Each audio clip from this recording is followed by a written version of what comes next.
Mesdames et messieurs, bienvenue dans La Voix de la Femme, une émission qui ouvre la porte à toute personne, les hommes, les femmes, afin de parler de ce que réalisent les femmes dans quelques domaines, si je peux dire. Et comme vous me voyez aujourd'hui, je ne suis pas seule, je suis accompagnée d'un grand homme dans la ville de Kinshasa que vous allez découvrir. On va découvrir ensemble parce que je ne le connais pas aussi, mais il va nous parler qui il est, ce qu'il fait et pourquoi aujourd'hui il est réussi dans la voie de la femme étant qu'homme. Bonjour messieurs. Bonjour madame. Oui, devant les personnes qui nous suivent, dites-nous un peu que vous êtes. Je suis monsieur Jérens Mika. S'il faut que je détaille brièvement, je parle brièvement de moi, ça sera un peu très long parce que j'ai des détails vraiment très larges. Mais sinon, je suis M. Jérens Mika, président d'une organisation non gouvernementale qui est la F Idéologie. Ok. Donc, du coup, c'est pas une première fois de présider dans de telles organisations parce qu'avant, j'avais une autre qui était la VVH, Vision d'Espérance de la Vie Humaine, où j'ai présidé pendant 2 ans et après j'avais démissionné pour des raisons vraiment personnelles. Et là, dans le même perspective, dans les mêmes ambitions, dans le même ordre d'idées, je vais maintenant créer la force de l'idéologie pour venir en aide à la population, soit à la jeunesse congolaise. Bienvenue, messieurs Mika. Avec plaisir. Alors, mesdames et messieurs, aujourd'hui nous allons parler de l'encadrement de jeunes et accès de filles à l'éducation en République démocratique du Congo, défis, engagements et perspectives. Alors, qu'est-ce que nous allons retenir de ces thèmes? C'est pas moi qui va répondre, mais c'est M. Mika qui va nous dire, qui va nous enseigner de ce que nous devons comprendre de l'implication, des ouvertures, de missions de femmes ou soit de ce que les femmes réalisent aujourd'hui, pas seulement les femmes. Et là, je vais mettre une virgule aussi le jeune homme en particulier, n'est-ce pas, Monsieur Mika? Alors, si on peut commencer, messieurs, pouvez-vous nous parler des accès de formation que vous accordez aujourd'hui à la jeunesse de la République démocratique du Congo? Okay. Ben, pour bien commencer, je vais d'abord préciser que nos formations sont gratuites. En fait, l'idée, c'est pour donner aux jeunes cette ambition ou de leur préparer pour des expériences professionnelles aussi solides. Parce que on en voit plus souvent dans la ville de Kinshasa, on en voit qu'on a des systèmes, des phénomènes Kuluna, donc disons il y a plus de délinquance, il y a des jeunes qui sont là, par-ci, par-là, ne savent quoi faire. Donc avec la F idéologie, nous venons près de ces jeunes, leur montrer qu'ils sont capables de faire autre chose que le Kuluna, leur montrer qu'ils sont capables d'être de pères, de mères de famille, en leur offrant des formations aussi gratuites. Et ça ne se limite pas là. L'idée, ce n'est pas seulement de leur donner ces formations gratuites, mais l'idée, c'est qu'après ces formations, moi, je me bats de ma façon pour pouvoir les trouver des travaux à faire, des boulots par-ci, par-là. Donc, j'ai des sociétés, j'ai des entreprises avec qui je collabore bien. Alors, quand j'ai une promotion qui me rassure que voilà, ils ont bien travaillé, et puis je baisse pas les bras, je vais auprès de ceux que je connais bien pour présenter mes personnels. Si possible, quand il y a au besoin, ils me font appel et je leur envoie des gens pour travailler. Et comment faites-vous les sensibiliser sur terrain? Ben, les sensibiliser sur terrain, comment je vais dire, j'ai toute une équipe qui descend sur terrain. Moi également, ça arrive que je sois aussi sur terrain. Mais après, c'est une nouvelle structure. On n'a pas encore de l'âge, je vais dire. Donc là, on est en pleine 3e promotion. Okay? Mais avec les 2 promotions passées, je descendais sur terrain et à l'aide de mes équipes, on allait voir de jeunes, on allait dans des zones vraiment qu'on appelle des zones rouges pour sensibiliser, pour le faire comprendre l'idée, la vision de la structure. Et je vais dire que ça évolue bien. Ça évolue bien. Parce qu'à la première promotion, on a eu, c'était pas facile, mais on n'avait que 14 étudiants. Mais du coup, à la deuxième promotion, avec plus d'efforts, on a eu plus de 160 étudiants. Et là, à la troisième, on en a déjà dans de 200. Ah, ça c'est merveilleux. Et parlez-nous avec précision de formation que vous donnez. Ok. À la base, on est multisectoriel. Mais pour un début, on a commencé avec l'hôtellerie et la restauration. Voilà pourquoi je vous ai dit tout au début que si je devrais parler vraiment de moi, ça sera très long. Parce que là, c'est vraiment mon domaine. Par ailleurs, je fais les relations internationales, donc c'est un peu compliqué. Mais je puisse travailler dans ces domaines d'hôtellerie. Et avec la touche que je maîtrise bien, je me disais de pouvoir la partager avec les jeunes qui veulent s'intégrer dans cette vision. Et voilà, donc à part ce qui est hôtellerie, l'idée c'est d'élargir, c'est-à-dire de mettre d'autres options, d'autres facultés, c'est-à-dire on va mettre l'informatique, on va mettre la mécanique, on va mettre tout ce qui sera ouvert pour le jeune afin qu'il puisse mieux s'épanouir. Ah, oui, sur le plan participation, il y a combien de femmes, si on peut estimer en pourcentage? Ouais, donc en pourcentage, je vais dire sincèrement, on est à 70% des femmes. Waouh, ouais. Ça c'est merveilleux. Ouais, vous voyez pourquoi je vous ai invité dans la voie de la femme. Exactement, on est à 70% des femmes et à 30% d'hommes. Ok. Et comment ça évolue avec les femmes? Parce qu'on s'est dit que les femmes n'ont pas toujours le cœur dans ce qui est éducation. Elles aiment trop les choses ailleurs. Comment vous les trouvez? Bon. Sur le plan comportemental. Sur le plan comportemental, je vais dire que ce n'est pas facile. Parce qu'il y a plusieurs défis auxquels les femmes font face déjà. Il faut savoir qu'à la FIDO, on a même des mamans âgés de 40-50 ans qui viennent pour des formations. Alors, on essaye de s'adapter à leur façon tout en leur montrant l'essentiel. Donc du coup, on a des temps où on fait des leçons morales. Il y a la dame avec qui je travaille, Madame Isa Myriam, qui malheureusement n'est pas présente là aujourd'hui. Mais sinon, c'est elle qui vraiment prend charge de toutes les femmes. Comme exemple, c'est elle qui donne des leçons de morale à toutes les femmes afin qu'elles soient posées et assises, quoi. Donc ça commence d'abord par une éducation interne. Yeah, on peut dire comme ça. Et quels sont les obstacles rencontrés? Les obstacles, je vais dire, premièrement, je vais dire il y a des barrières déjà financières. Il y a pas mal de barrières. Moi, je forme gratuitement, mais après, elles auront besoin, je ne gagne rien sincèrement, elles auront besoin eux-mêmes d'avoir de papier, d'avoir de stylo, de quoi écrire, mais après, ça revient toutefois à ma charge, quoi. Donc, c'est pas facile, mais on essaye de tenir le coup.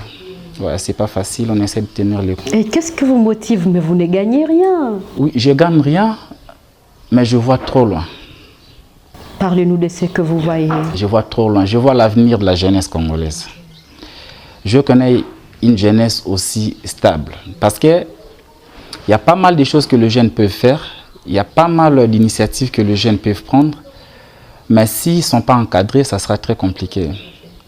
Et puis, j'essaie de voir qu'on a pas mal de filles mères déjà. C'est parmi les obstacles. Hein. On a pas mal de filles mères. Et c'est peut-être pas par leur propre volonté, mais ce sont des accidents qui arrivent et tout. Mais c'est aussi par manque peut-être des éducations morales, par manque de certaines choses comme ça. Donc, alors, ce que moi je veux, c'est d'avoir une jeunesse qui pourra tenir l'avenir de demain. En bref, c'est ça. Ouais. Ah, donc vous, si je peux le dire, vous avez traversé, comment était votre jeunesse jusqu'à cet âge? J'aimerais écouter ces témoignages. Je suis déjà moi-même un témoignage et je suis moi-même une preuve. Ok. Tout ce qui est obstacle m'est déjà arrivé et tout ce qui est difficulté, je puis les vivre, toutes les difficultés possibles. Mais après, ça m'a aussi rendu sage. Et sans ces genres de choses qui m'ont poussé, qui me poussent plus à marteler sur cette vision de jeune, au fait. Donc, c'est un peu ça, je vais dire. Si je dois tout détailler, ça sera un peu compliqué. Voilà. Dire les autres. Voilà. Ah, ça c'est merveilleux, comme le pasteur. Et comment vos formations contribuent-elles au changement déjà de la jeunesse aujourd'hui? Si on peut parler de ces nombres que vous encadrez. Parfait. Donc là, je vais vous dire, on a déjà un bon nombre des étudiants qui ont pu avoir des emplois, qu'on a pu faire en sorte qu'ils soient engagés de part et d'autre. Et c'est là, fortifier à distance les autres. Réconforte à distance les autres. Ils se disent, waouh, X personnes étaient là, et après juste ces 3 mois de formation, il a déjà un travail quelque part. Et c'est ce qui fait qu'on ait de plus en plus de nouveaux étudiants, de nouvelles personnes qui viennent pour la formation. N'avez-vous pas pensé à entrer en relation peut-être avec les hôtels, les restaurants? Si une fois vous terminez la formation, vous envoyez ces personnes-là, mais quand même vous recevez les intérêts de leur salaire. Parfait. Donc déjà, moi je suis, pour me présenter encore, je suis un cadre dans l'un des plus grands hôtels du pays, je vais dire. Dans l'une des plus grandes marques du monde aussi, je suis un cadre. Et puis, donc, ce point a déjà été... je vais dire que c'est en cours en fait, c'est en cours. Le point, c'est en cours. Parce que je suis dans une marque hôtelière qui gère une affaire de 5100 hôtels dans le monde. Donc, je suis dans le groupe Accor. Donc, vous êtes mieux placé. Je suis mieux placé, mais le projet est en cours. Le projet est en cours. Alors, vous travaillerez sur le partenariat? Oui, je travaille sur le partenariat déjà. L'une des raisons qu'on est basé sur l'hôtellerie et la restauration. Je travaille sur les partenariats déjà. Une fois que ça sera correct, ils seront tous... une fois que ça sera correct, je sais que Dieu va toutefois nous soutenir. Ils feront partie du groupe. Et c'est à quand d'autres formations? Normalement... la formation qui est en cours va finir, je pense que la collation, ça sera au mois de juin. Et après, on va ouvrir une autre branche où on va mettre l'esthétique et l'informatique. Donc, ça sera hôtel, restauration, esthétique, informatique. Ouais. Mais ça sera après le mois de juin. Donc, déjà, vous pouvez appeler les gens à la souscription ou bien inscription. On appelle déjà les gens. Je pense que tout au long de l'émission, je vais laisser un numéro de contact où ils pourront toutefois appeler. Madame Myriam, c'est elle vraiment qui est dans ça, qui est dans la gestion et autres. Moi, je suis plus dans la coordination, je suis plus au-dessus, chercher des canaux et tout et tout. Donc voilà, donc je fais appel à tous les jeunes, tous ceux qui veulent apprendre, tous ceux qui veulent être vraiment professionnels, de pouvoir nous contacter, de pouvoir venir à la F Idéologie. Ils ne seront pas déçus de nos formations. Nous allons venir, Monsieur Mick. Moi, je vous promets, j'irai aussi me former. Oui. Mais j'aime beaucoup l'informatique. Parfait, sans problème, sans problème. On a des grands informaticiens, des experts en informatique. Alors, vous les sortez où?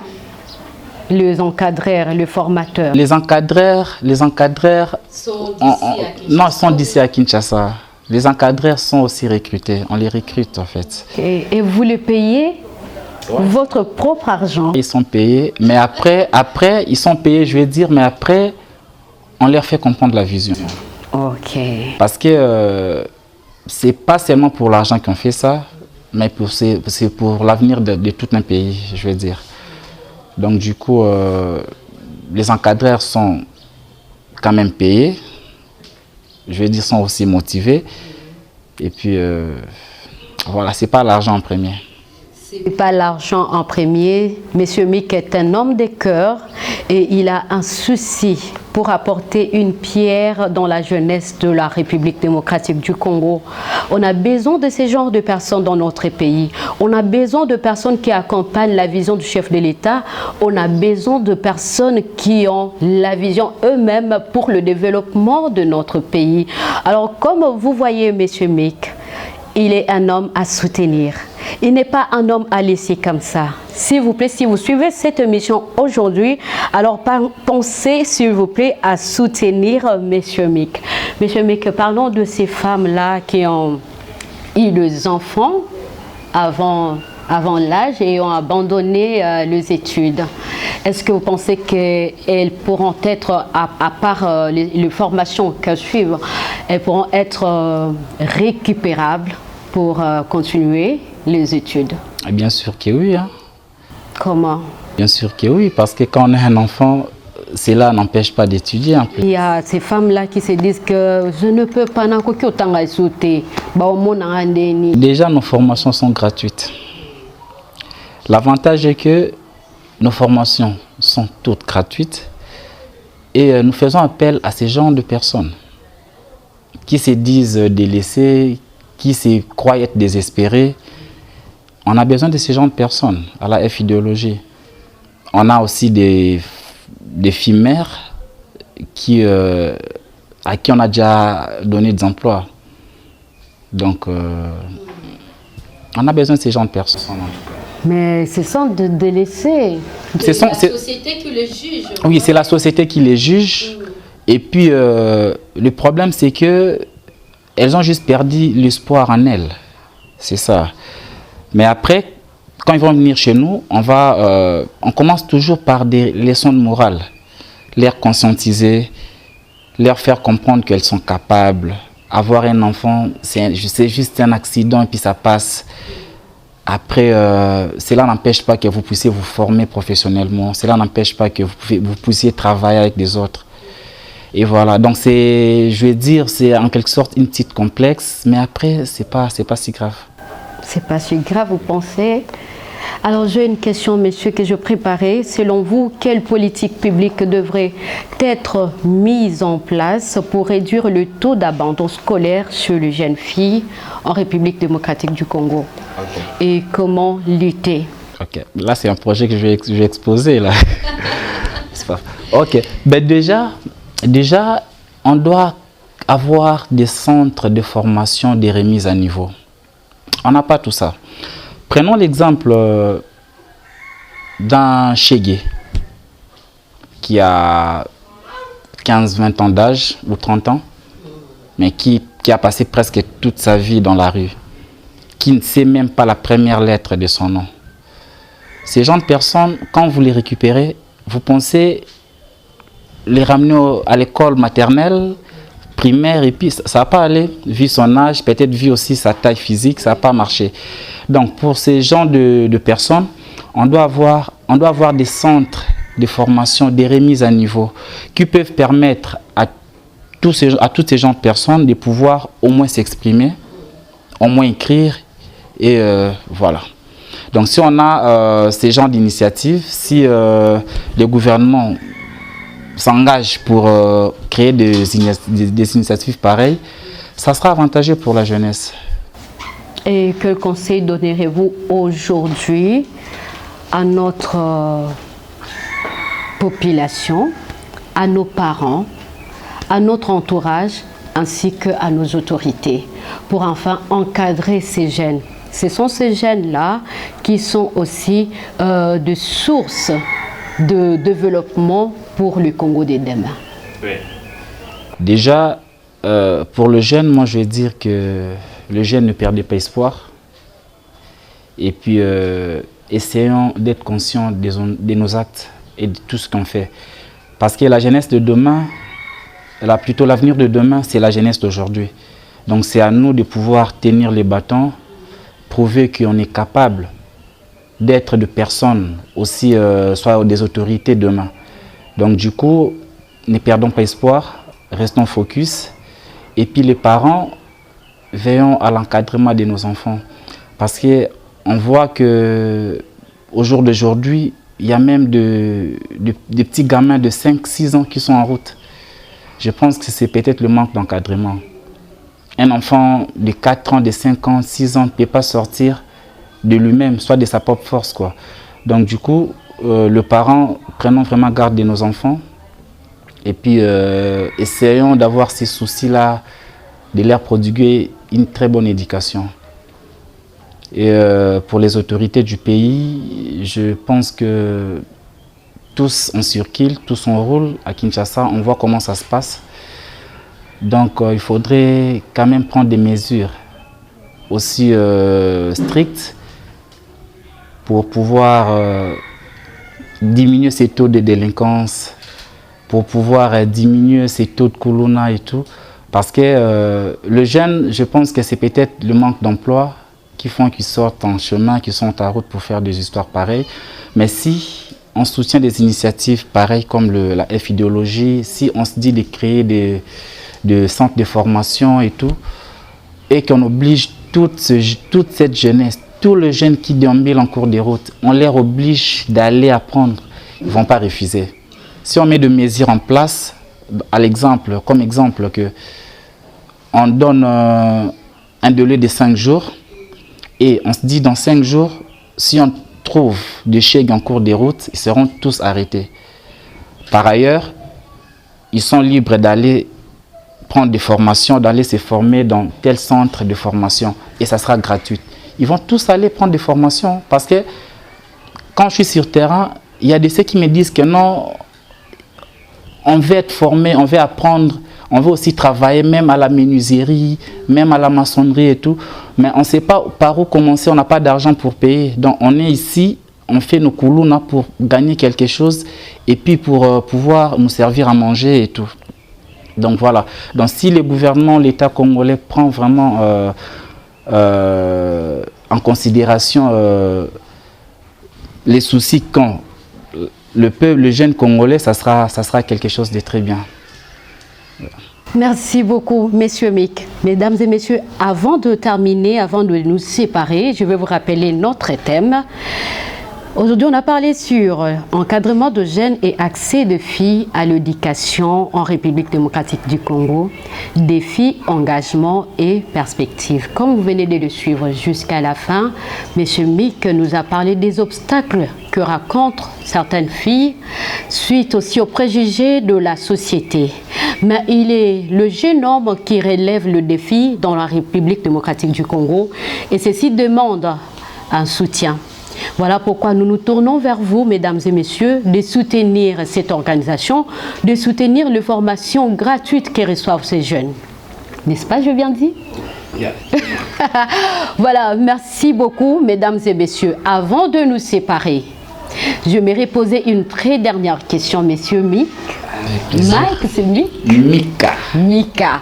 Alors, monsieur Mick, c'est une question qui va peut-être un peu vous déranger. Il y a de ces jeunes-là qui sont déjà formés, mais ils se déroutent par rapport à l'Internet. Vous voyez? Et ces jeunes-là, ils ont l'éducation. Oui. Je peux dire qu'ils ont l'éducation scolaire. Mais partant de l'Internet aujourd'hui, ils sont déroutés. Comment vous pouvez sensibiliser ce jeune face à l'Internet aujourd'hui?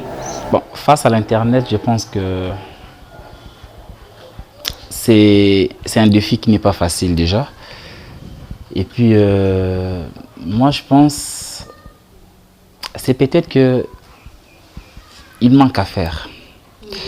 Vous savez, on peut être formé et on se dit, bon, j'ai déjà eu ma formation, j'attends que M. Mika me ramène un travail. Et ils sont là, concentrés avec de mégas pour des choses pas utiles. Mais après, moi, je pense, d'une part, c'est aussi la conscience personnelle. Parce qu'il y a des choses qu'on fait de nous-mêmes tout en sachant que ce n'est pas bien. Voilà pourquoi je vous ai dit, nous on essaie de conscientiser la jeunesse. Donc, avant de débuter avec nos formations, pour une nouvelle promotion, on essaie de faire des leçons de morale, on conscientise vraiment. On fait voir aux jeunes ce qu'ils doivent faire. On leur fait voir l'avenir du demain. On leur fait voir les défis qu'ils doivent relever. Alors, ceux qui nous comprennent bien ne peuvent jamais tomber dans ce genre d'actes. Comment, avec l'Internet, ils peuvent s'y valoriser? Avec l'Internet, on peut aussi faire du business. Avec l'Internet, on peut aussi se démarquer autrement. Mais seulement, voilà, c'est ce que je vous dis, c'est la conscience personnelle en fait. Il y a des gens qu'on peut beau éduquer, beau apprendre, mais après, si son esprit n'est pas dans ce que vous dites, ça reste difficile, hein? Ça reste difficile. Donc du coup, c'est juste la conscience qu'il faut mettre en place et puis voilà. Merci beaucoup. C'est la conscience, mesdames et messieurs, ces chers jeunes de la République démocratique du Congo. Vous êtes sensibilisés. Il est temps de changer notre mentalité. C'est sûr, vous avez raté la formation, l'éducation, dans la famille, mais quand même suivez l'éducation parce que nous vous disons. Vous avez raté l'éducation à l'école. Venez être formé chez M. Mika. C'est la fin de cette émission, La Voix de la Femme. J'étais Précieuse Pétou à la présentation, accompagnée de mon invité, un homme leader de la RDC, M. Mika, que vous venez de découvrir aujourd'hui. Et ce n'est pas la toute dernière fois quand même. Il va encore revenir pour vous donner encore beaucoup plus de formation sur ce qu'il fait déjà. Vous voulez vous inscrire, vous allez lui contacter, son numéro sera affiché là-bas ou soit vous pouvez déjà donner. Et moi, si vous voulez participer à l'émission, mon numéro est affiché en bas. Vous allez m'écrire. Merci beaucoup, M. Mika. Votre numéro? Je pense que je vais donner le numéro de Myriam, de la dame qui est... Donc pour tous ceux qui veulent nous contacter, pour tous ceux qui veulent se former avec nous à la FIDEO, peuvent nous contacter au numéro plus 243 84 06 86 304. Plus 243 84 06 86 304. Donc voilà, elles auront Madame Myriam qui est la secrétaire générale et qui pourra mieux les diriger pour d'autres détails. Merci beaucoup. Et voici, c'est la fin de cette émission. Moi, je ne sais pas ce que je peux vous dire, soit ce que je peux ajouter de tout ce qu'on a appris ensemble aujourd'hui. Mais je vous demande de vous porter bien chez vous et à la prochaine émission, prochain numéro. Portez-vous bien.